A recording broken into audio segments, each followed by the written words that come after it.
Welcome back, everyone, to the Intel Extreme Masters live from Shenzhen, China. Already one match down on stage, one match down on off stage.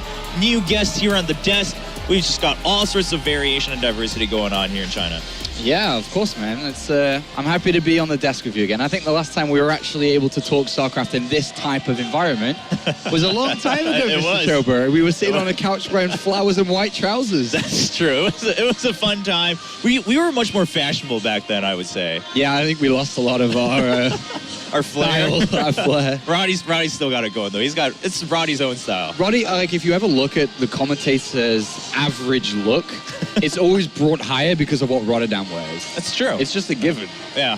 We just can't. He's gonna start again. He's gonna start all over again. It's gonna go on like this. If I could be anybody in esports, have I told you this before? Well, who would you be? I'd be Roddy. I can't blame you. I can't blame you. Well, we can't be Roddy right now, but Roddy's here with us. We can share a little bit of his power and his good looks, his fashion sense, right? Are you going to give us feedback today in like the post meeting after the show? Like, so you need to make sure you're ironing your collars, Chobra. No. Make sure he's more likely to say, guys, stop picking on me. No, I never. I like it when you guys pick on me because it makes the internet feel really sorry for me. They're like, oh, Roddy's such a nice guy and they keep being mean to me. And then he gets $5 donation on Twitch. Exactly. Like, this is for the guys who are mean to me. It's like, thank you, brother. It really means a lot. Yeah, we're actually keeping Rotterdam alive. That's our job whenever we cast together.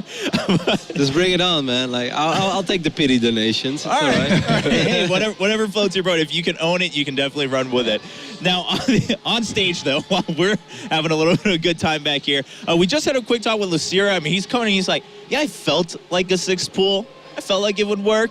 That sounds pretty confident to me. I mean, when you're going in blind and you say, yeah, I think it's going to work, so I'm just going to run with it and take a win. Yeah, something we haven't really discussed yet is that this is still a relatively new map pool. We've seen it now at a couple events. Homestar Cup was the very first one. We've seen a couple of Korean qualifiers, WCS qualifiers.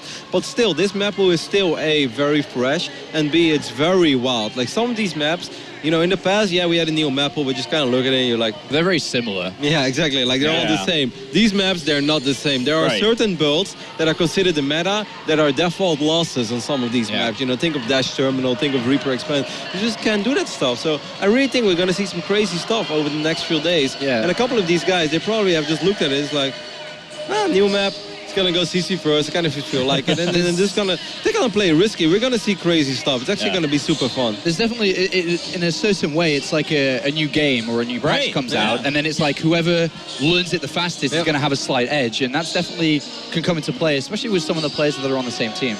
Yeah, that's part of the exciting thing. Like you said, I mean, in the past, we get new map pools, but it was like, all right, well, the same strategies always work. You just have to choose a different title of the map, basically. You just rotate the same strategy, spin the wheel, and it lands on the same one. But yeah, this time we're definitely going to see a little bit more crazy stuff, hopefully even through the finals. But already in Group A, we've got some stuff decided. Now, our next match will be the winner's match. Whoever wins here, they're done for the day. I mean, they can go home, rest. They can rest until the final day on Sunday. So it is going to be between Losira and Supernova. Supernova also getting a 2-0, pretty much in the same time frame. So relatively quick matches both sides. Off stage, we will have TY and Hart fighting to see who gets to survive until the decider match of Group A. Shawnee, does that surprise you, Supernova 2-0 Hart? Because it kind of surprises me. I don't know, Roddy. TBT is a very brutal game. The thing is, I haven't seen too much of Hart as of recent. I've seen a lot more Supernova because he streams a lot and he does look quite good on his stream, but... Why? He wears sunglasses and builds battle cruisers in Platinum League? Come on, Sean. Yeah, that's a great... What's wrong with that? I mean... That's what I used to do. Well, he made it through. So, I mean, I know you were saying ever since yesterday, you were saying, well, I think Hart, probably one of the few players now who really shows up every time he comes to a tournament to play. You can expect him to play in one of his, top forms recently, but now he's down there. We might not even see him. I mean, he might just go down 0-2. It's going to be extremely difficult for him, man. If you lose 2-0 in a mirror matchup against Supernova, now you have to go up against TY for your tournament live. All results speak in favor of TY. Yeah, I'm very worried for our Axiom brother. He's also the only Axiom player in this tournament. Alicia was supposed to come and didn't make it out. So I'd actually be really sad to see Hart just go down like that, not having a game on the main stage. Maybe he surprises us, maybe he bounces back, but he's going to have to win 2 series in a row now. First TY, that's already going to be so difficult. And then the loser of Losira versus Supernova, it's not going to be a pushover win either. Yeah, well, speaking of the match on hand, though, I mean, Hart, we'll just have to see. We'll just have to see if he can stand up strong enough to survive into the decider match and if we get to see him play on the main stage. But for now, Losira gets another moment in the spotlight. Just went 2-0 against TY, feeling pretty good. We talked to him, and he's like, oh, you know, I'm just going to take it as it comes. Six pulling my way through, no worries. The Intel Extreme Masters. And going up against Supernova. Do we know... Satsu went through in the matches specifically? I mean, it was pretty quick for Supernova, so... No idea what happened with Supernova versus Hart, but the way that it was so fast, it was just very clearly 2 aggressive builds in a row that worked, and he pulled it off. Yeah, I mean, if you're competing with the timing that we saw with Losira versus TY, it's going to be pretty straightforward. He looks content. Supernova's like a very technical player. Like, he doesn't play very standard. He uses a lot of his own kind of builds and strategies. So it'll be interesting to see what he does to Losira, because one thing that's quite certain with Losira, he hasn't really shown much at all. Like, that first series is just, there was nothing there. Yeah. Would you say he's a little bit similar to 4GG in that way, that he kind of has his own distinctive playstyle? Yeah, yeah. And I mean, he's on the foreign team as well. We don't really talk about this, but, you know, it's been a while that Supernova has been on the route. And I spoke with Katz in the past. I was like, are you happy with it? He's like, yeah, I'm pretty happy, you know. Like, he's adjusting well, speaks English, tries to be funny, tries to communicate with the team, he streams. But if you compare what Hydro has already done for Root Gaming in just a couple months, it's kind of like Supernova's time to, you know, maybe squeeze in a semi-final appearance over here. Yeah, maybe. I mean, he's not too far from it. Now, on the other side, we just mentioned a little bit of Losira, of course, not showing too much in the first match. But I think, again, important to note is that we're talking so much about TY doing so well recently, going on a tear in Losira. I mean, probably the only biggest notable thing he had was taking down TY very recently back in Korea. he got back into GSL and back in Code S for the first time since like the end of 2013 was the last time he's in. It's, you know, a long time, Cobra. And he really wasn't active in 2014. I guess he got that Home Story Cup finish towards the end of 2014, but apart from that, nothing else. He played in qualifiers, he played in online tournaments, and he just didn't do anything for a very, very long time. And I think almost everybody said to themselves, well, there's Les Losira, he's gone. Like, I guess you will never see him again. But then he went to Home Story, got that top 4, and in 2015, he's actually playing very, very well. In Pro League, he's getting a lot of wins. He's back in GSL. He's playing in Star League. He's played in Kesper Cup. All these tournaments where all the best of the best play in. And he's managed to get back in there. Yeah, that is pretty impressive. I mean, when you take some time off like that, like you said, in any esport, really, we say if we don't see someone in the Premier Leagues for a year, it's like, all right, they're eventually just going to kind of fade out. Maybe they'll switch to a different profession within the industry. You know, maybe they'll into coaching or something like that. But, hey, he's managed to come back in, and here he is, maybe looking to secure a spot in the quarterfinals. I think he's actually favored against Supernova. I'd go as far as saying that, too. Yeah, Losira? Yeah, for sure. I think he's a favorite for most people out there. I think he's very well-rounded, too. Like, he can play, it seems like a very normal game and a very standard style, which is just the macro game. But he can do the aggressive style, which he was well known for in the previous years. The Roach bailing attacks, the 2-base bailing attacks. Hey, I got trivia for you. What's that? Do you know that Supernova once made it to the finals of an Intel Extreme Masters? Yes, I do. Which one? Intel Extreme Masters Sao Paulo 2012. We lost the final in the finals. Who did he beat in the semifinals? It's not that too much trivia. You look this up, man. Who did he beat? No, actually, I didn't look it up. I was there. That's why I remember. But I don't wasn't there. Well, I think he may have played against cheating. Red in the semifinals, but it could have also been Violet against Red. Anyway, big chance for Supernova. Of course, he wants to reappear in the IEM finals once more. Yeah, it would be pretty neat. In the 10th season, of course, the 10th anniversary of the Intel Extreme Masters, it is the winner's match in Group A between Supernova and Losira. And bringing the game to us will be Handsome Artosis and even more Handsome Pig. That is a fact. Thank you so much, guys. On the desk, it looks like we are just about ready to get into this game. Pig, your prediction? Oh, I think Losira is coming through here if he can fight the mech. I think Losira is going to do it, man. He's going to do it. Okay, we will see our first map. Of course, Moonlight Madness down here in the bottom left. Our Terran player, MIA for a while, but he is back. It is Supernova.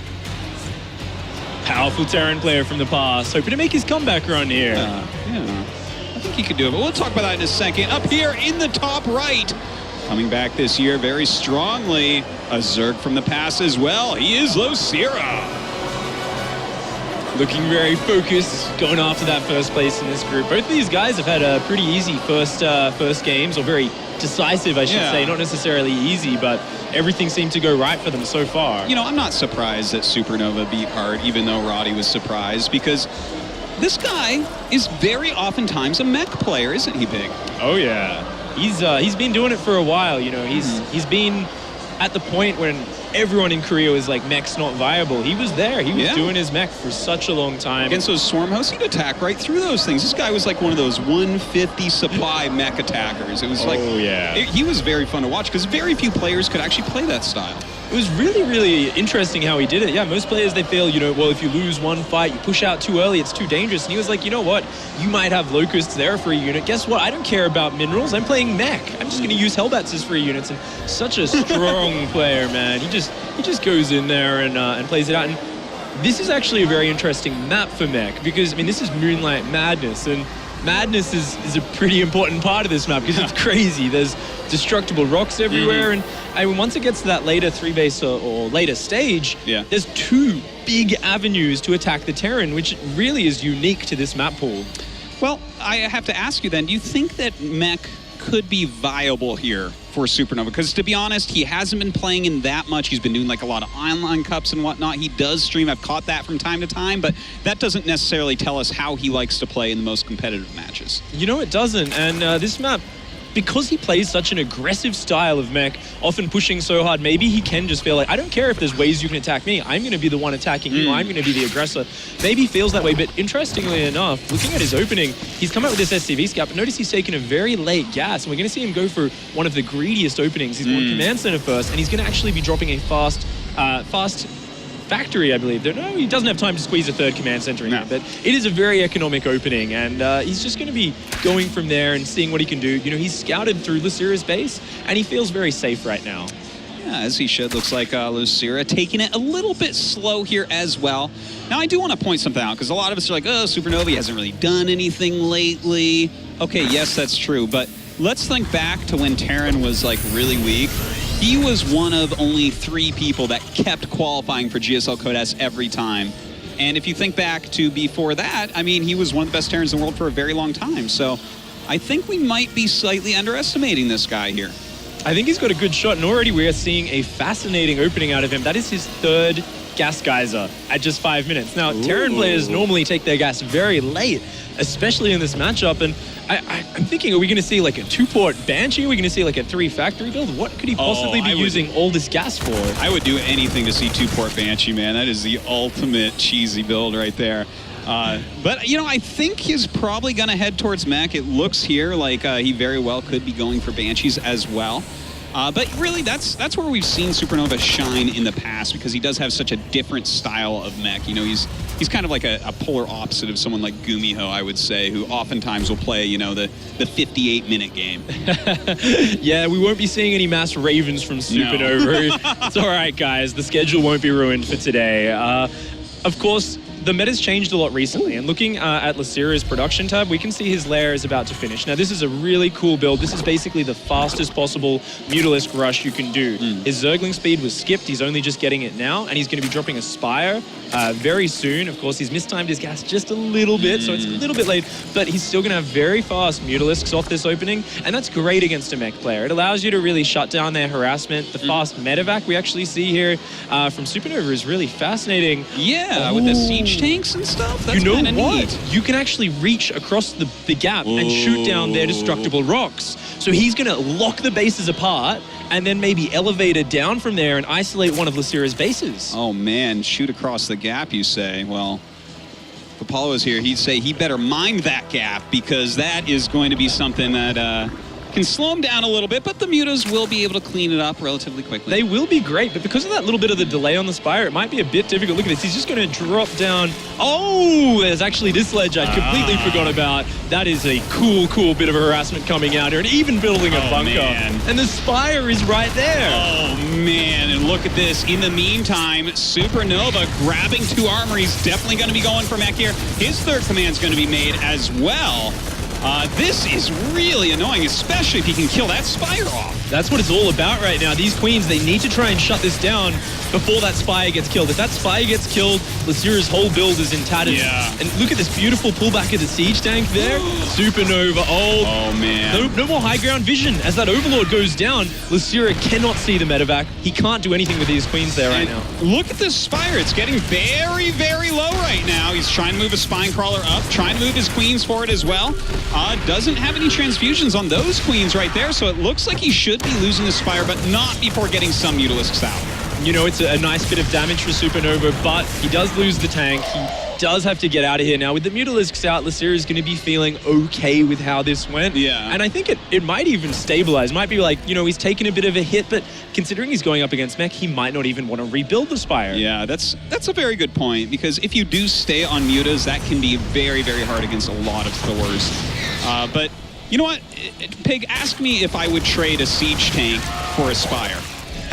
Would you trade a Siege tank for a Spire, Artosis? Pig, I in fact would trade a Siege tank for a Spire at almost any point of the game, especially in the early game. So I think right now Supernova's pretty happy with where he's at. He's got his 3 CCs. We don't even have the third base up and mining for Losira yet. That is a very good point, and Zerg always wants to be a kind of a base up on the Terran. With this third command center actually running away from the base, it's gotten a little bit frightened of those minerals. Mm-hmm. It's a nice situation, I think, as a mech player, right? Like, your goal when you're opening up, it's like, let's try and force the Zerg back, put some pressure on them, and kind of mess their build up.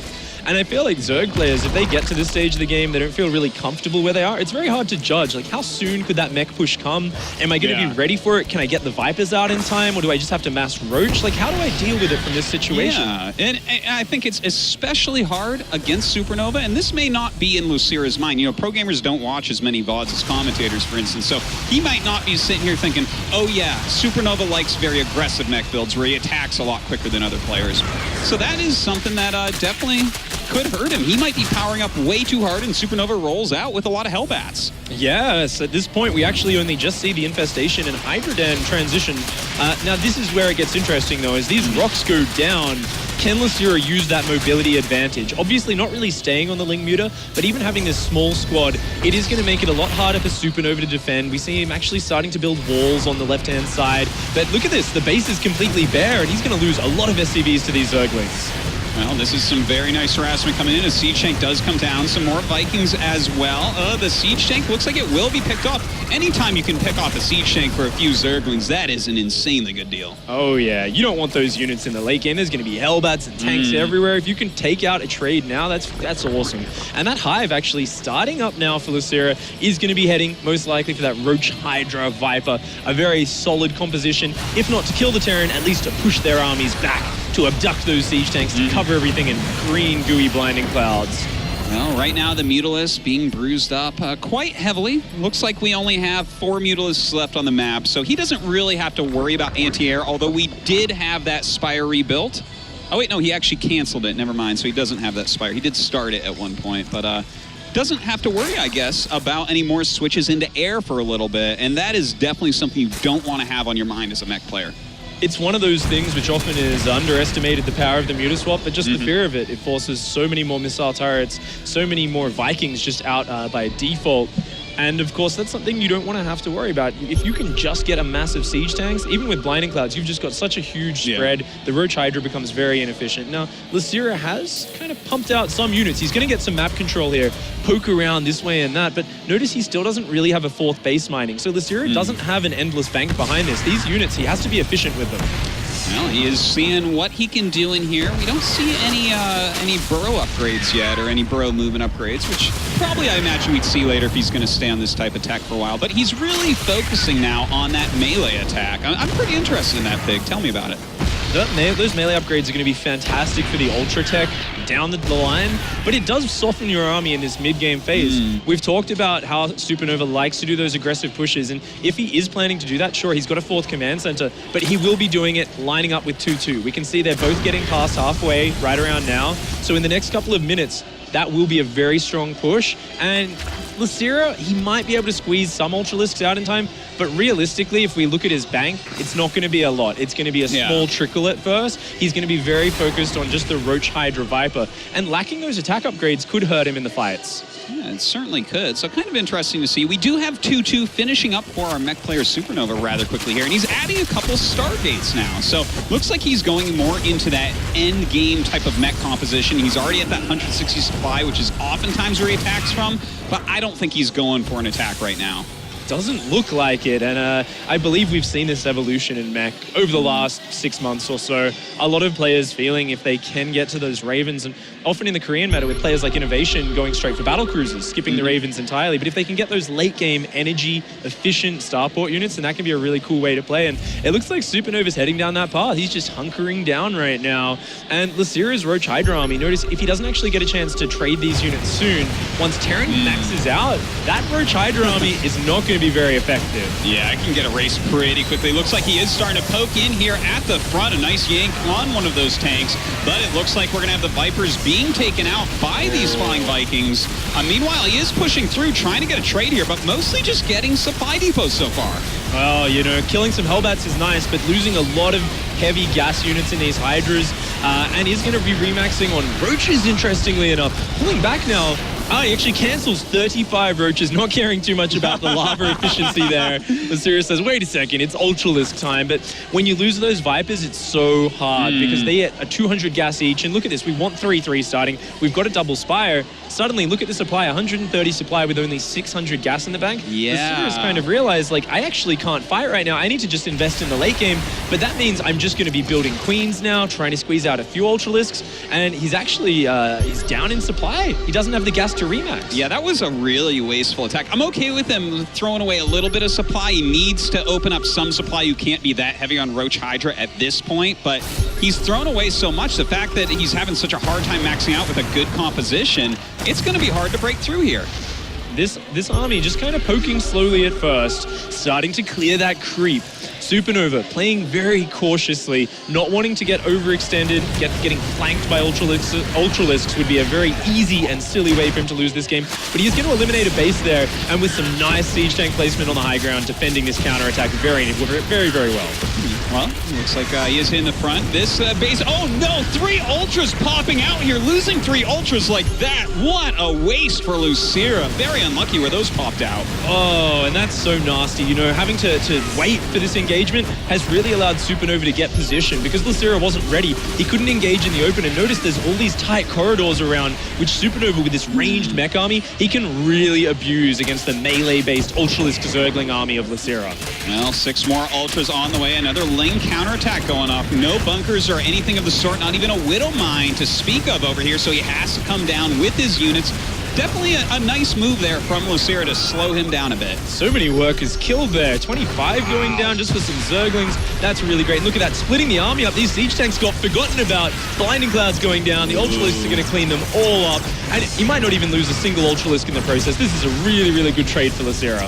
It certainly was. That was kind of a big, unforgivable mistake to leave 5 siege tanks or 6 siege tanks out in the middle of the map. Coming back with the rest of his army now, but imagine how much stronger this would be with those extra tanks. Oh, yeah, but he actually manages to take a fight there. Losira getting a bit overeager and just thinking, oh, there's a few more units trailing in, being surprised by the massive number of tanks. And this is the point where these Banshees get very annoying as well. There's complete air superiority for Losira, for Supernova, sorry. And Losira, what can he do about it? He doesn't seem to have anything that shoots up right now. No, certainly not. A few queens here and there, but that is about that. He's going to go ahead and attack it now. The nice buffering there by those fire Hellbats, and looks like these Ultras going to be able to take this all out, though. Oh, Blinding Cloud's really nice there on the back. And the corridor, I guess, kind of working against Supernova there. The tanks at the back, though. The Reinforce, does overwhelm him. Very, very clean, quick, GG. GG indeed. And Supernova showing that, in fact, mech oftentimes the most cost-efficient unit composition in the game.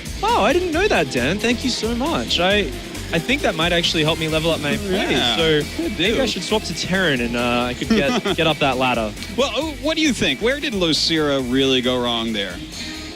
Was it that Roach Hydra attack at the front? I think I agree with you. I think the Roach Hydra attack, you know, we knew he didn't really have the upgrades, but that army could have bought a lot of time. It could have allowed him to get that gas bank up. Well, definitely some mistakes in that game. Losira is not going to be looking to repeat. That Spire placement has to be just really annoying. You saw when he wanted to do his switch. He's like, oh, God, I'll throw up 2 Spires now, but not quite able to do so. Not quite. We are just going to go to a very quick ad break while we get Game 2 set up and ready. Don't go anywhere, guys. We'll be right back. Welcome back to the Intel Extreme Masters Shenzhen. We are here, about to go into Game 2 of Losira and Supernova. What a beautiful city it is. It is. You and I have been walking around a lot here, and it's a lot of fun. I've never been to Shenzhen. Been to China several times, but definitely one of these big cities that I haven't gotten to go to before. So very excited to be here with the Intel Extreme Masters Season 10 opener. And that's what it's all about, you know, bringing gaming of the highest level all around the world so that fans everywhere can enjoy it. And we are seeing some high caliber games today.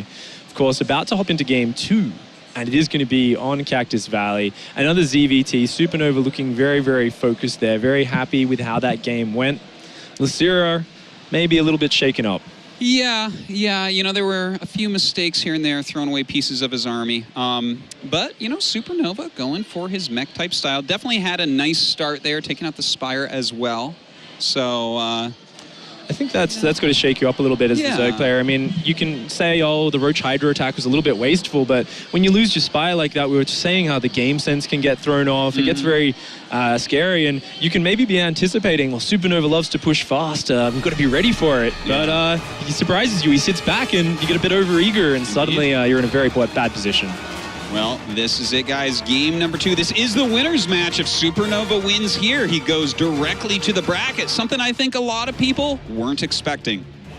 All right, introducing our players down here in the bottom right of Cactus Valley, our Terran player from Root. It is Supernova. Wanting that first place. He's looking very happy, very focused. And his opponent in the top left from the MVP team in Korea, it's Losira. I love that music with the intros. It's great, so isn't it? Epic. It is so epic. And this is a really, really nice match. If you can come out first in your group, it's such a good feeling. You get a day off, of course, tomorrow either way, but especially you get a lot of time to prepare. You get to sit back and relax for the rest of the day and really study up on your potential opponents who you think you're going to be facing in that top 8. Well, imagine if Supernova just 2-0s here quickly. It's like the Heart match was super quick, then a quick Losira match, and he's just like, yeah, I don't know. You know, I came in, played that 5-man open bracket for seeding, just crushed my group. I'm good. You know, tomorrow just lay near the pool, have some food, you know, just chill. Yeah, he said, you know, I've been reading this thread on Team Liquid about the elephant in the room and how Kesper training conditions are the best, but apparently he's streaming on Twitch and having some fun on NA Ladder is actually the path to mastery. He's Supernova here, man. He's got it figured out. Wow. Well, we'll see if that is the case. Definitely a very talented player, though. You know, from the first moment he set foot in StarCraft 2, this guy was just like extremely good. Crushed through Code A immediately. Always has been in Code S. In fact, isn't it called the Supernova Award when you get 9 seasons in a row? If I recall correctly. I believe so, you know, just one tier underneath Nesty, the great master himself, of course. But, I mean, this guy has always been a super-powered Terran. We just haven't seen him as much recently. Maybe some bad luck, maybe some bad days in his qualifiers not to get into tournaments, but he's showing here today against Losira, who's been doing quite well in Pro League and whatnot, that he's still got what it takes.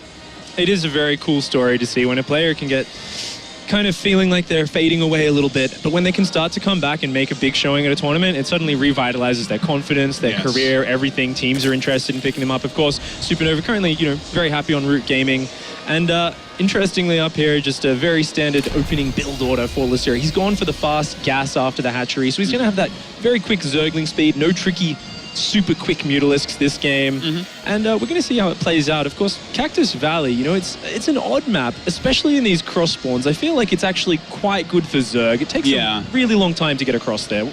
I definitely would agree with you on that. Look at how far apart these two are right now. We do see Supernova, of course, he's opening up a little bit differently here. This is like a more standard build that we're seeing out of Reaper expand into Factory. I imagine we're going to see Hellions. Do you think we'll see Banshees? I think it would be a very good choice here. There's actually quite a bit of a room kind of between the third and the main. It takes a while for Queens to get down there. So it would be a good way to open. Of course, Supernova's job, if he wants to go into that mech again, is to put some pressure on, slow down Losira's creep spread, kind of throw a spanner in the works. And with these two Reapers coming across so fast, they're actually already getting a lot of damage on this Queen. Losira is skimping on the Zerglings, and he's actually taking a bit of damage. Oh, yeah, those drones actually getting quite low. Doesn't look like you lose any. You're not supposed to lose any to Reaper harassment. And oh, that was close.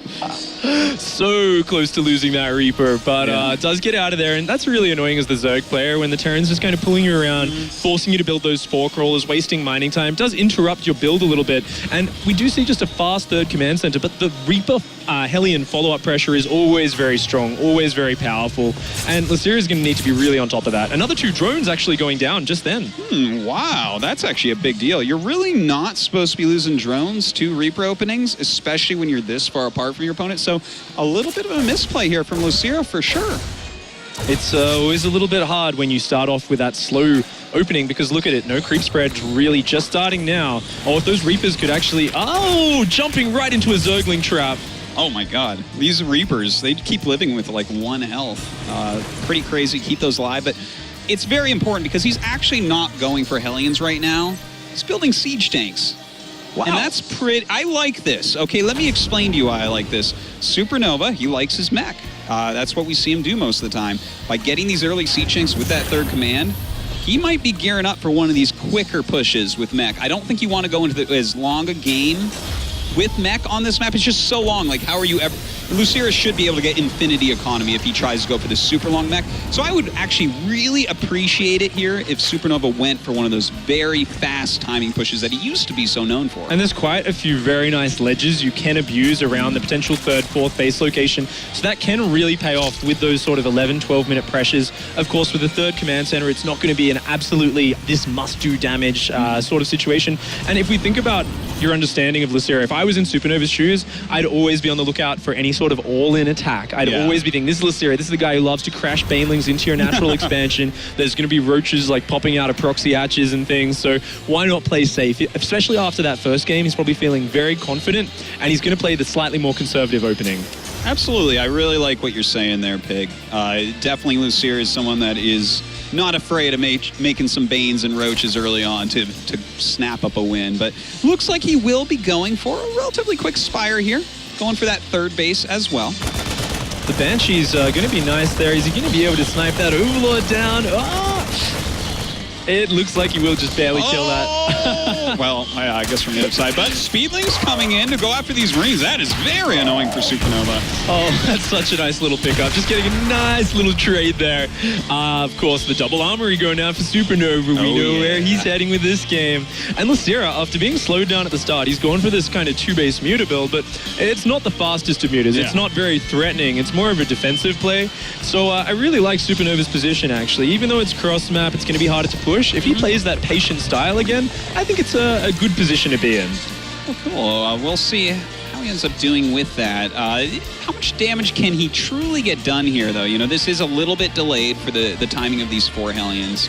As far as the Speedling count, there's only 10 out on the map, though, so could put some heavy pressure on.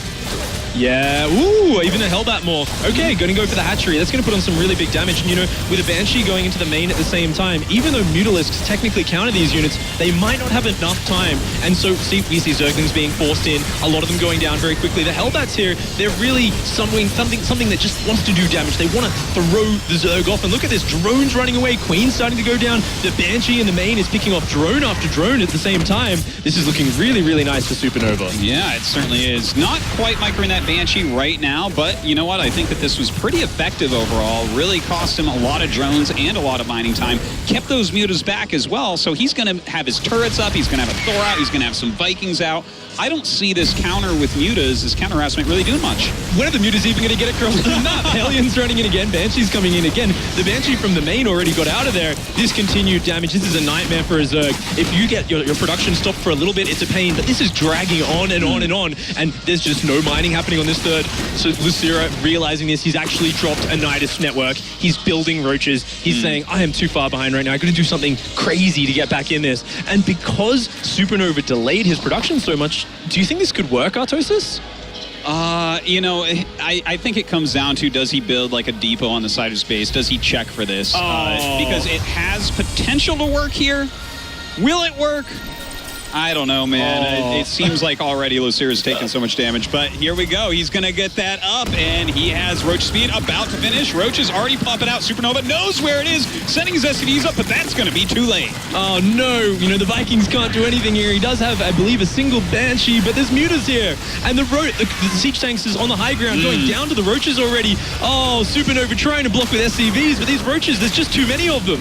Oh, it certainly looks that way, Pig. The Roaches coming in, taking out that Thor right now. The SCVs starting to fall in large numbers. They take out another Siege Tank here, opening up more room for the Roaches to kill off these SCVs. The Muta's coming in as well, but Supernova's still trying to get his defense going on.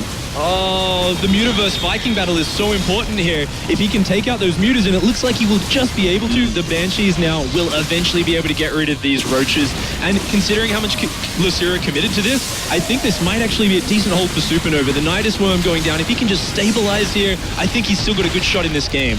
Well, they both killed a lot of workers for each other, but definitely much in the favor of Supernova. Still here at 61 SCVs to 44 drones. This harassment just about done, picking off whatever he can at the moment, but it's really not that much. Oh, this is going to be cleaned up, but the Roaches are just continuing to get damaged. There isn't really any of those ground beefy units fully cleaning it up. It is slowly straggling out, but behind this, Losira is getting some upgrades. He's got a few more Roaches out to keep pressuring, and I think he's going to be able to kind of transition now because he's got time to build that economy up. He's got time to catch up. Look at these Roaches just running in circles. Oh, man, the mining time being lost here. Please send those SCVs to mine, Supernova. Please, please, please. Oh, but it looks like another Roach attack here at the third. Losira is really pulling this game together out of nowhere.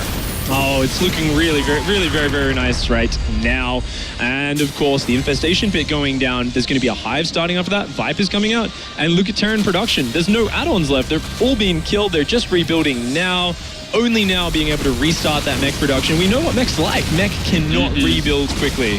Yeah, if we were to see Supernova go ahead and win this game, I feel like it's going to have to be one of these really long games. Like, we have to be hitting 45, 50 minutes almost for him to get to a stabilized position out of this, force his way into a fourth base, really macro up, get his production, stay safe, and then push across the map. So Losira should be feeling pretty good right now, continuing to put on pressure with the Roaches at the third base. Oh my gosh, is he going to get that command center? No.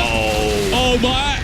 Oh! He lifts just in the barest moment of time left. Oh, that would have been devastating. We can see Supernova maybe getting pulled this way and that a bit. It's such a bad feeling when you've got Roaches hitting you from all sides. You've got to feel a bit shaken. He just wants to stabilize right now. And I guess the supply count actually looks promising for him, but his game sense is going to be so off. He's trying to scan to get an idea. Yeah. Where is Zerg at? Did he have time to build drones throughout all that? Like, how far ahead is he? Yeah. Am I actually okay? He really doesn't have that sense of where the game's at right now. And that is tough because right now I love what Losira is doing. He's taking his fourth in the place that you would expect, and he's taking a fifth over here in the top right. So that is like, how do you destroy all this with this kind of, janky mech army you have right now? He's sitting at 110 supply. You can't move out with mech at 110 supply. Oh, he's got to play for the long game. He doesn't have many options right now, and that does give freedom to Losira. An interesting change from last game, going for ranged upgrades rather than melee, maybe saying I'm going to be a little bit more focused on Roach Hydra. This map isn't as tight as Moonlight Madness. There's a lot more open areas where you can really charge in with a big mass of that mid-tier Roach Hydra army. And he's also getting the gases on the fourth base a lot quicker. So Losira is being a lot better prepared this game. Certainly he is. His creep spread looking good as well. A couple of Hellions just kind of running around the map, a great way to get a bit of reconnaissance. But those Vipers are going to be popping out pretty soon. I'm a little bit afraid for him. Can he spread his tanks well enough? Can he actually hold on if Losira starts putting the pressure on towards that third base again? There's actually a very impressive Viking count, so that may be the one saving grace of Supernova, but it does come down to, are they in position to kill the Vipers before the blinding clouds go down? If not, it can get very, very messy very quickly. And this is the sort of danger zone of the game we're entering, where maybe Losira, if he wants to pump out Roaches and go with 2-2, it could get very scary. But Supernova's supply is actually keeping up really impressively. It looks like he did weather that storm, maybe a little bit better than we gave him credit for. Yeah, maybe so. Definitely showing I feel like a lot better game here for Losira than the previous one. Even though he took a lot of damage early on, I feel like he's really bringing it together. Nice aggressive attack, nice continued pressure, and then into perfect droning and expanding. So definitely looking fine for him. Oh, the aliens find the sneaky drone, Maynard. They're coming up there, going to say, no, you're not going to sneakily mine the gas from the corner of the map. And it's not too big a deal. Losira's mining on 4 bases. These gases were just a bonus, but it is nice for Supernova to keep things in check, keep his kind of knowledge of what's going on the map and where Losira's at. Yeah, that definitely very important to at least have the knowledge so that he can really look in and be like, okay, now I know what type of economy to expect. I know how quickly he can refill his units here as well. So I think he looks at this and says, this is a really uphill battle, and he's reflecting that through making a couple more command centers, realizing, okay, there's no way this game is going to end soon with me winning it. So why don't we go ahead and play it slow, get those mules dropping all over. Interestingly enough, looking at the production tab, Losira is making a Great Aspire. This is a really interesting move because a lot of players like to hit a sort of very sneaky timing attack with it, but Supernova with the nice Viking count up, maybe Losira is going to actually look to abduct those Vikings into the Hydra list, whittle down the count, follow up with a very quick Broodlord timing. But hey, it's happening here. Let's see how he does this. Those Vikings up front, shooting those Vipers down.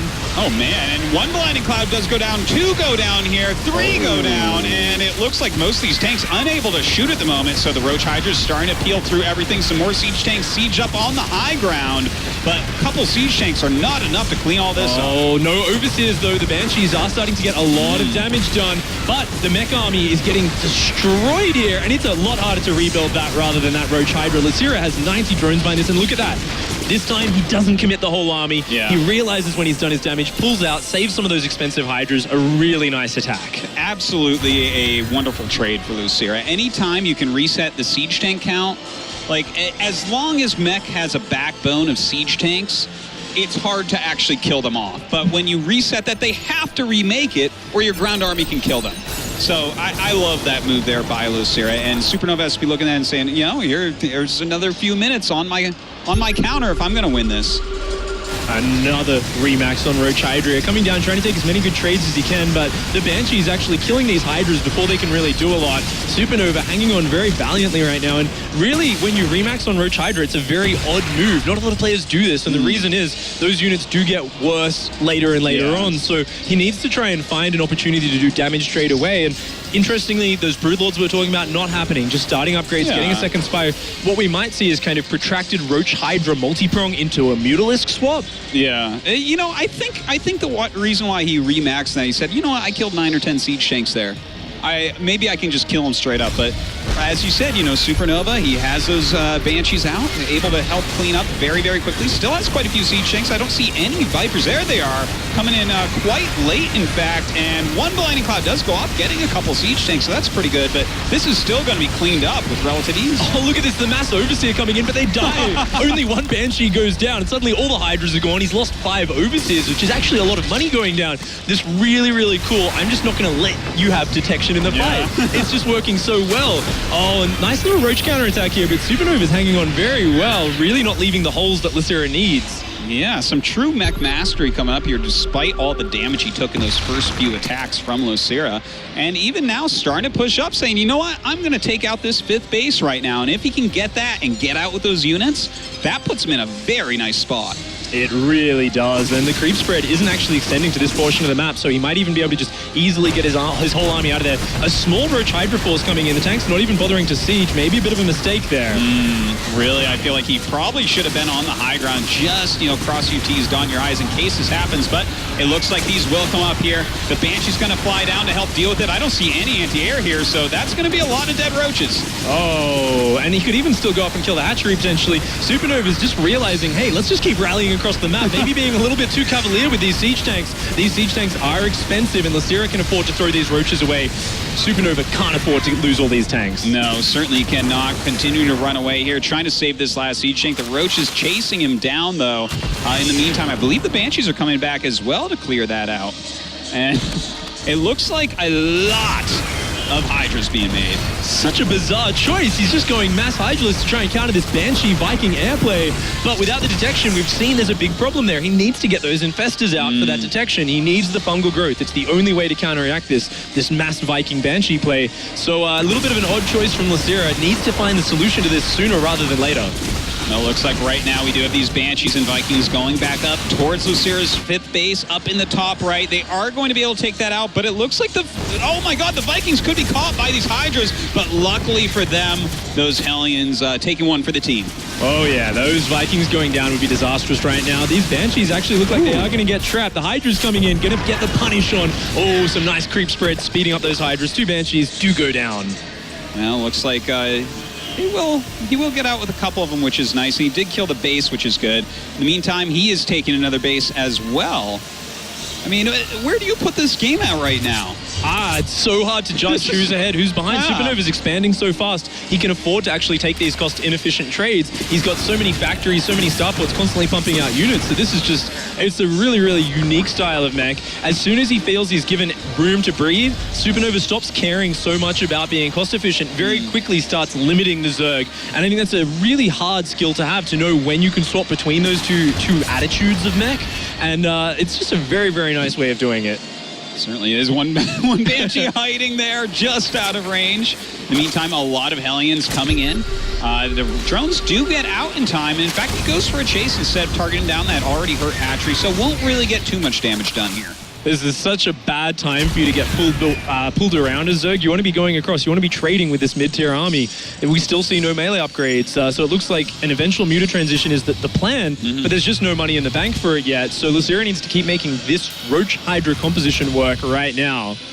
Well, in the meantime, we do have 2 more starports that just finish up. We see a whole lot of flying units on the way. Looks like we do have an attack from Losira down into this planetary, getting actually some wonderful blinding clouds off. Almost no siege tanks are even firing right now. That's a beautiful bunch of blinding clouds there. Those siege tanks, Supernova not reacting, not trying to pull them out of the blinding clouds, and he is going to lose a lot of that ground army as well as that 5th mining base. Well, that is pretty painful there for Supernova, but you know, this Losira army is not going to stay cost efficient for very long as they run into this next wave of siege tanks. A couple Banshees here as well to help out, and I think he's going to have to pull back from up here. Oh, losing so many of these expensive Hydras and Overseers. You know, we think of these as mid-tier units, but they cost a lot of money. And Losira's been throwing quite a few of them away there. The first attack, fantastic. The second one, not quite as good. Interestingly, Supernova, he's taking a leaf out of Losira's book. Look at the bottom left of that map. What's that we see? I love that, man. Hidden command center. This is a gigantic map. A lot of times you're so busy with these attacks, these counterattacks, the defenses setting for your own economy, spreading your creep. You're not going to scout down there maybe for a little bit. And if he can just drop mules there for a while, oh my god, it pays for itself so quickly, Pig. Oh yeah, in the end game, it's your Zerg. You find that corner base, there's no minerals left. Half the gas is mine. That really is frustrating. And this Hellion aggression is great. Roach Hydra, not a very mobile composition. Supernova's realizing I can just keep sending little bits of harassment around, and this is going to buy me unlimited time. And interestingly, only built a couple Ravens and swapped back to almost mass Banshee here, saying, you know what? I feel I can just keep shooting your Overseers down, and I will just kill your army with mass air. Well, you know, there's a lot of Hydras here, so if he can keep an Overseer up, which is going to be pretty tough, that'd be nice. But I got to go back to what you were saying earlier, Pig. Where are the Infestors? Just 2 to 3 of them would make such a big difference there. Oh, abducting some air units. That's a nice little pickup. Very cost efficient there from Losira. I like that. Not committing to the huge YOLO attack kind of thing. I'm just going to grab a few units, pull them, get back. Suck more of that energy, you know, off those extra evolution chambers and hatcheries, and continue playing it out a little bit slower, a little bit more cost efficient. Well, in the meantime, we do have some of those Hellions turning to Hellbats, running around the map, seeing what they can get done. We do have this Zerg army coming down. That creep spread getting pretty fearsome, by the way, Pig. Most of the, I feel like I'm watching a game of Splatoon almost, and Losira is winning by far. Oh, the Banshee's turning around.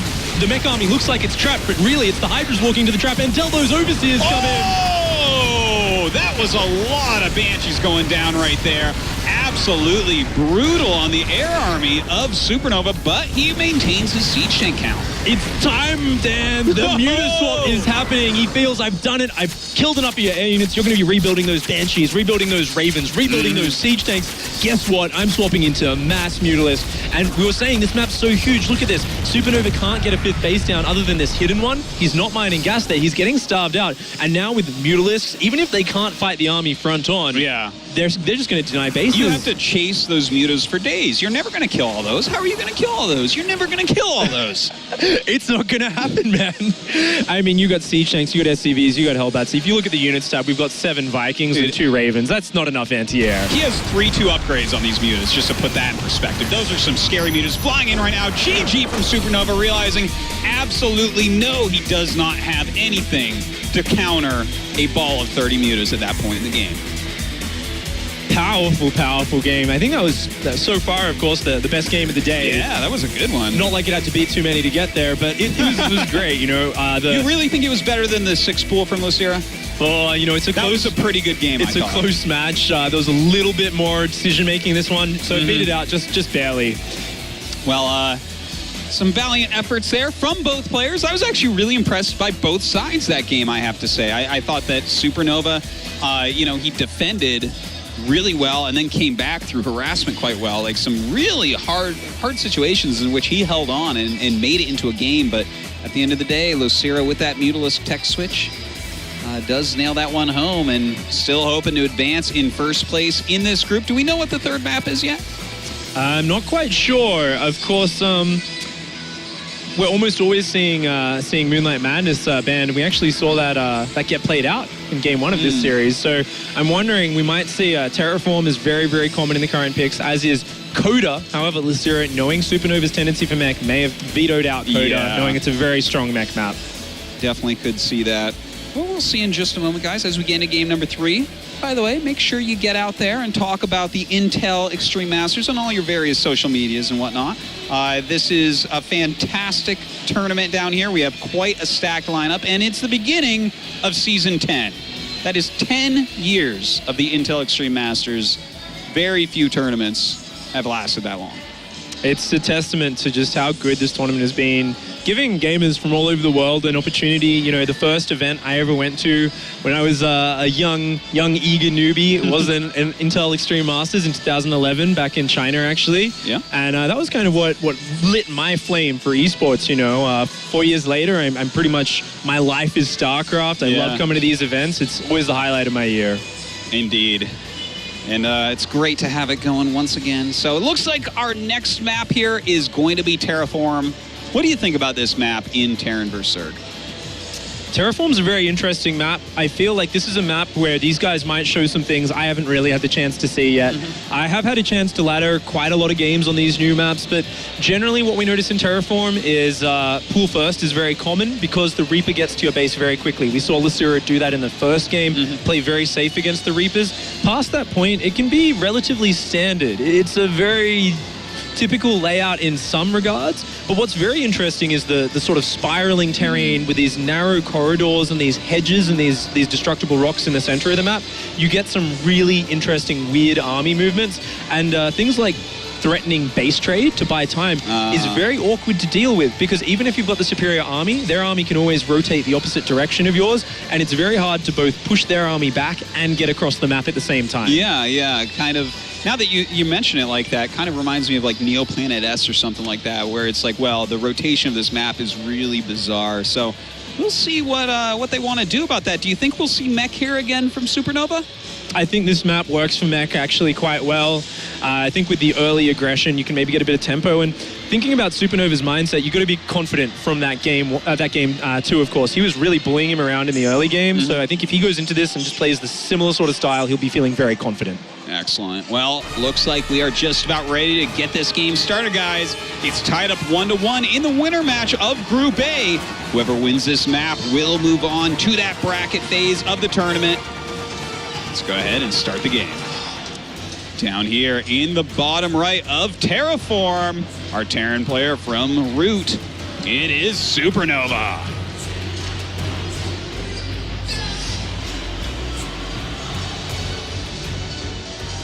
And his opponent in the top left, showing a fantastic comeback in our previous game, it is Losira. Of course, from MVP. Been doing quite well for them in Pro League. His resurgence, I think, as a player really has timed out, actually, with joining MVP. Yeah. He was obviously a great player for a long time. His peak was actually in 2011, doing very well in many tournaments, making it to the finals of the GSL Code S. That's right. hasn't been able to fully recapture that, but he's had a lot of years of solid, strong Codes performances, and it really wasn't until last year where he started to fade off for a while. But this year has been a slow building up. Yeah. He's been getting back up there bit by bit and actually doing amazingly well against the best players in Pro League. Absolutely. I felt like he was having some really great games pretty much this entire Pro League season. So I hope to continue to have him come back because he does have his own style from the other Zergs. You know, he's, as far as Zergs go, I would call him pretty stylistic. Would you agree? I think he's defined as being aggressive, right? Like, but in that unique style where I almost feel like there's two types of players. You have players who are very analytical and they know exactly how to react in each situation optimally. And then you have someone like Losira, who is very much a creature of his instincts. And you could see it in the interview before, you know, I felt like a 6-pool would work, so he just went for it. You know, obviously doesn't want to give away his secrets, but I think you can see it in his play. You see a lot of these instinctive movements where a lot of players would feel battered back and not know what to do. He'll know exactly what all-in or what aggression to reach for. We saw that with the Nidus network last game. In the midst of dealing with Banshees and Hellions, he's already dropped a Nidus worm. It's halfway done before we even realize it's happening. And it's that ability to swap into aggression so fast, which makes him a very scary opponent. Well, taking a look at this game, doesn't look like he wants to open too aggressive here. Looks like he is just going into a hatchery and pool. Meanwhile, we do have that command center first coming out of Supernova. Nice economic opening for Supernova, and it is interesting to see Losira taking that pool after hatchery, but he's still going for the later gas, still going to get that spawning pool up very fast to get out a few safety Zerglings, and of course starting those queens. Supernova, he always seems to go for this SCV scout. He doesn't really seem to take too many risks against a player like Losira. Well, I think it's pretty important. If you look at Supernova and where his strengths lie, it's definitely in building up over time with his mech units. So I think it's pretty smart for him to open up like this early game because he has, in the past, in my opinion, been one of the most predictable Terran players out there. Like, I seem to recall way back, it was like, what was it, a Code A match where it's like he just always went CC first on a certain map against Protoss. The Protoss just like sent an early Zealot and won the game right there. And I was like, yeah, I mean, I guess you can't just always do the same opener. Yeah, it's the trap players fall into, you know, you want that consistency. You want to get the best at your thing, at your style, at your builds. And sometimes we do get a little bit carried away as players. We get a bit excited and just kind of, I'm so good at this, what could possibly go wrong? But StarCraft is such a strategic game, especially when it comes to this level at the top where if you know how your opponent plays, there is always a way to take advantage of it. There is always a corner you can cut. There is always a way you can throw them off balance. If you know exactly how the game's going to pan out, it makes your job a little bit easy. And interestingly enough, Losira's dropping a Roach Warren. I like it. I like that he's mixing this in right now. We'll see what it will do against Supernova. Now, of course, he didn't go for like a super fast third command center. He's going right into that starport, and he's been making early siege tanks. But it doesn't look like that's going to be the case this time. He is going straight into Hellion Banshee, it looks like. And this is a very nice pressure, of course. This is the classic, I believe Dong Regu was the player who popularized it in a lot of players' minds way back when. This is a really antique build. You just get these about 8 to 10 roaches very, very quickly and drone up hard behind it. And against Command Center first, with that delayed barracks production, that delayed factory production, not only do they not have a lot of units out, but they often don't scout it until you're already knocking on their door. Yeah, and that definitely could be the case here. We are going to have some Hellions popping out relatively soon, and they could run into the roaches around the map, but of course, we don't know exactly how he's going to send them either. The scouting Hellion coming out, but not going right across the map. The roaches grouping up, and they are heading across now. Nice twist on this build from Losira. Going straight up to 4 queens with it. He's saying, you know what, a lot of players, they really just try to focus on drones with this. Ooh, very, very nice pickup. But he's actually going to get a lot of creep spread behind this. Use the map control to actually get a really good mid-game in terms of creep. And definitely Losira, one of these guys that we've seen really favor having a lot of queens in the early game in the past when he was playing his macro. So we'll see if it gets to that, though, because this is a lot of roaches incoming. Could deal a significant amount of damage, especially considering you already picked up a Hellion. Yeah, the Banshee's about to pop. That will eventually wear this down. That's a lot of roaches. They're already doing some damage. Now he's got to focus down those SCVs. Does make it through the bunker. It's all about how many SCVs he can kill before he gets pushed out of this base. Notice Supernova realizes this, pulls the SCVs back. He just wants to lock the door and let this Banshee deal with this. That's right. We do have these Hellions coming up. Going to deal some splash damage to these roaches clumped up the map. In the meantime, the Banshee taking down as many as possible. He does go ahead, pick off that reactor. Going to get a few SCVs here as well. Oh, beautiful depot block. Just buying that little bit of extra time. Cute little move there. The roach numbers are starting to get whittled down. So far, only 9 SCVs have gone down. Losira wants to kill a couple more before this is over. Well, he gets one there, building that third command center. Going to go ahead, pick up this Hellion if he possibly can. It's getting away from him, though, and it looks like this is just about the end of the damage. Where would you put this on the scale of success here for Losira? Oh, looking at the direct worker damage, it's not great, but we killed some buildings, we killed some depots. Losira, of course, did manage to get some nice damage done in terms of the natural wasn't mining for that entire time. So it does do a decent amount of damage. I wouldn't spell Losira as being ahead, though. It looks relatively even. It's very hard to call right now. All right, well, Losira, he is taking his third base. He did get a fair amount of drones here as well and is pushing that creep spread. So, a Nidus network.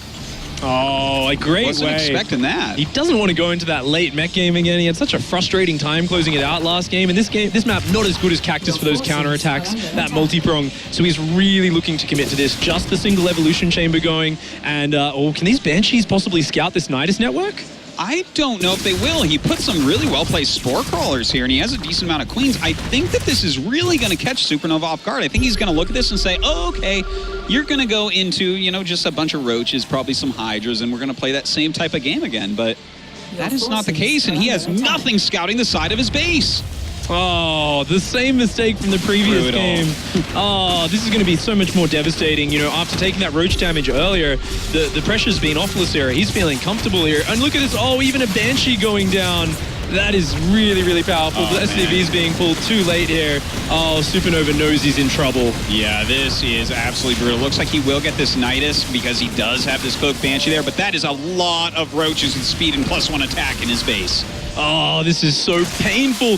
What do you do? Where do you set up your defense? You've got a siege tank, but it's one siege tank against about 20 roaches. The roaches going in, they're already killing all of the add-ons. Another Nidus network is about to pop, and there are so many queens that are going to be coming out of there. Well, that is going to be really painful as well. He does have these 3 Banshees flanking absolutely everything. A Hellbat coming back to try to tank something as well. All the add-ons gone from his building. And GG, Losira going to go ahead and finish this group in first place. You called it from the start there, Dan. You said he's a bit of a predictable player. Losira recognizing weakness there in the mech play, also recognizing there was a hole in the vision, and just very decisively crushing that game out. But I do have to say, I was pretty impressed overall with Supernova.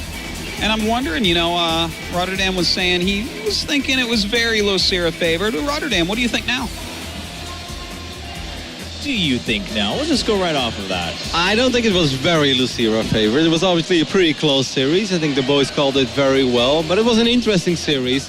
And I think other than a little bit of indecisiveness in the first series by Losira, I think he played very solid. But, of course, it's a little cheeky as well, He's been kind of having a cheeky grin on his face throughout the entire series, throughout the entire day, and his playstyle was just as cheeky as his grin. Oh, well, there you go. And we do have him here. Hopefully we can get a little bit of that cheeky grin there. So, of course, congratulations. Moving on forward from Group A, done with it. So I'm really curious. You're done for a day and a half. What do you do? We're not Dave. We never have that luxury, right? We have to work every day. What is he going to do? Show me. I got it. Don't worry, Sean. He thinks we're so weird right now. 로시라 선수 이제 지금 그러면 2대0 그다음에 2대1 그렇게 해가지고 이제 A조에서 바로 우승자로 8강 올라가셨고 내일까지 또 쉬는 날이 있어요. 그럼 거의 하루 쉬고 또 반나절 오늘도 쉴 수 있는데 오늘 보통 만화를 좋아하신다든지 해서 좀 둘러본다든지 코스프레에서 이쁜 분을 보셨다든지 그런 계획이 있나요? 근데 제가 만화는 별로 안 좋아하거든요. 그래가지고 좀 그런 거는 몰랐는데 막상 와보니까 여기만의 또 세계가 따로 있는 것 같아요. 그래가지고 좀 신세계였어요. No. It says, well, I don't really enjoy comics in my spare time, so I don't really know too much about that. But I came here and it's definitely they're definitely got their own world. It's pretty new to me. It's pretty cool. So yeah, I was a little bit amused. I was a little bit interested when I first walked in. Maybe I'll get to check it out a little bit more. That's what he's gonna do. Well, I asked him what he thought about the cosplayers, and we didn't really get too much. Okay. But we saw some neat. I mean, we've had our photographers going around finding some really neat cosplay. I mean, I think that's a big thing about conventions. But let's ask a little bit about the game. I mean, he came here. He just won 2-0, 2-1. I mean, he's going for it. He's got his spot in the quarterfinals, Roddy. Yeah, awesome, obviously, for him to win his group. I got a small question about his mindset throughout the series, because I felt in game number 1 he was playing good, but he was a little indecisive, like I mentioned before. Yeah. One moment he made a lot of roaches, he cancelled all of them, went into ultras and 2 spires while he didn't have that much money. Just kind of ask about his mindset. And then game number 2 and 3, you know, it's not tournament live on the line, but he's down on 1 and he makes Nidus networks, which is obviously a little bit risky. So I kind of just want to hear how he felt about, you know, the first game where the decisions were made, and then about his Got mindset. it. I got it all. 이번 시리즈에서 그러면 지금 그 승자전 하는데 첫 번째 경기에서는 조금 어떻게 보면 이렇게 좀 확신을 가지지 못하고 좀 매번 뭔가 새로운 걸 발견하면 여기서 어떻게 대처를 해야 되지 좀 그런 모습을 보여주셨는데, 그 다음에 두 번째 경기에서부터는 또 저희 첫 번째 매치처럼 좀 뭐 나이더스 같은 걸 좀 활용해가지고 내가 좀 그냥 자신 있게 플레이할 수 있겠다, 자신감을 다시 되찾은 것 같았어요. 이번 시리즈를 할 때 뭐 처음에 오히려 진짜로 좀 확신이 없으셨나요? 아니면 그냥 좀 중간에 그 상대적으로 좀 당황을 하셨던 부분이 있나요? 1경기 때 저는 제가 이기는 사이즈라고 생각했는데 맵이 생각보다 메카닉한테 좋더라고요. 그래가지고 좀 제가 많이 당황한 건 있었는데, 그렇다고 그대로 질 수는 없어가지고 계속 잠시 게임하기 전에 계속 그거 마인드 컨트롤하면서 빌드를 구상했었는데 그게 잘 맞아 떨어졌던 것 같아요. 알겠습니다. He says, well, yeah, game 1, I actually thought I was ahead. I thought I was going to win, but then as we all found out, that map's pretty good for mech, it turns out. So, yeah, I ended up losing, but after that one, throughout the series, I mean, you can't just go down just because you lost one map, just because they got lucky with that one. So I was thinking about what builds could work, you know, where can I just play my own thing? Where can I play my own style? I went with the Nidus Stress and whatnot, and hey, worked out. So again, I mean, it's kind of like the 6-ball, you know, just going with what feels right for you. Okay, I got a question before we ask some. I got a couple of funny ones, but I'll go with a normal one first. All right. Kind of normal one. I guess it's kind of in the middle. Right. How many cheesy builds does he have to defeat Parting, Rain, Classic, and Hero?